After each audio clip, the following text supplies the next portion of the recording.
Vous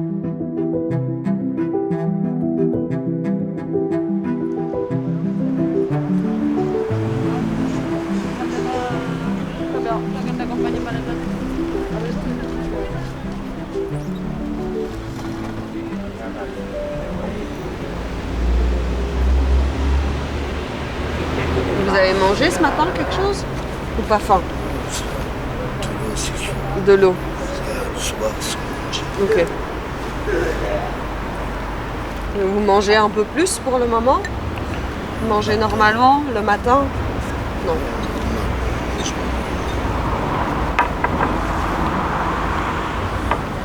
Le moral?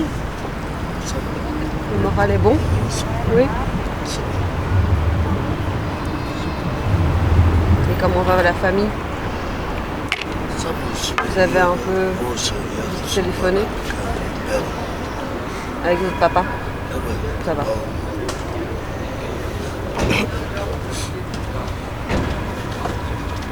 Et votre maman? Ça va? D'accord. Tant mieux. C'est une bonne nouvelle. Ok. Et ici, vous savez encore mal? On a rendez-vous chez le médecin en août.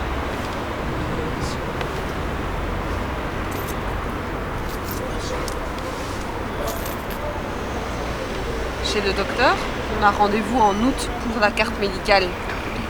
Mais si vous voulez, on peut aussi essayer de voir le médecin avant pour reprendre aussi un petit peu le suivi. À la maison médicale, ouais. C'est à vous de voir. Pour le moment, vous prenez des médicaments ou plus du tout? C'est fini les médicaments. Ce que fait l'équipe rue, c'est vraiment être une première accroche avec les personnes qui se trouvent en rue, qu'on nous a préalablement signalées. Donc il y a essentiellement des infirmières qui sont dans l'équipe rue, on a également 2 assistants sociaux. Et donc c'est vraiment créer un contact avec la personne, voir où en est sa situation globalement au niveau médical, au niveau social, et voir ce qu'on peut faire avec elle, la raccrocher au système de soins de santé, la raccrocher aux instances sociales pour qu'elle retrouve ses droits et qu'elle puisse se réinsérer dans la société.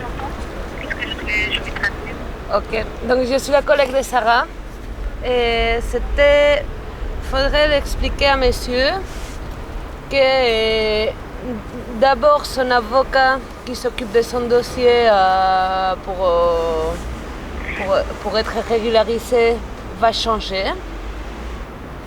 Ah, merci.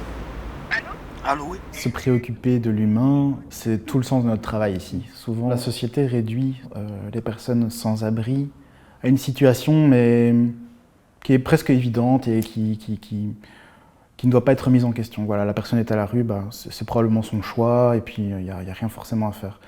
Nous, justement, on veut d'abord reconnecter la personne à sa propre humanité, qu'elle se sente être un être humain, une personne, et nous, on va à la rencontre de ça, de qui elle est en tant qu'humain. Et pour nous, c'est ça qui est fondamental, c'est se poser et rencontrer les personnes qu'elles sont derrière ce statut de sans-abri. Ok, allez. Ben, on va y aller, nous, doucement. Ok? Ça va? Vous voulez qu'on vous accompagne là-bas ou... Ouais. Il y a encore un peu de café en route, non? Ok. Les qualités pour être infirmier de rue, je pense que c'est être assez optimiste de base, c'est croire en quelque chose. C'est être très patient. On est confronté à des situations vraiment compliquées. Les gens sont dans leur propre temporalité et certains ont besoin vraiment de beaucoup de temps avant de se mettre vraiment en mouvement. Voilà, soyez attentif aux symptômes, à la température, tout, des choses comme ça. Voilà. Mais je pense qu'une semaine après, si vous êtes encore bien, ça... Ouais, c'est ça, mais j'ai pas pris la méthadone depuis 4 jours. Donc je suis un peu malade. Okay. Ouais, c'est ça. Vous allez voir ça avec David après. Écoute, ce que je vais faire, je vais chercher des bières. Bon, désolé, j'ai un problème avec l'alcool. Voilà. Désolé, pourquoi? Parce que c'est quand même c'est un à problème. vous qu'il faut vous dire ça. Hein, vous ne devez pas être désolé envers moi. C'est se dire, on tourne le doigt à personne, on tend les bras justement à des personnes qui sont de première vue exclus de la société et on voit comment justement on peut leur faire retrouver une place dans la société.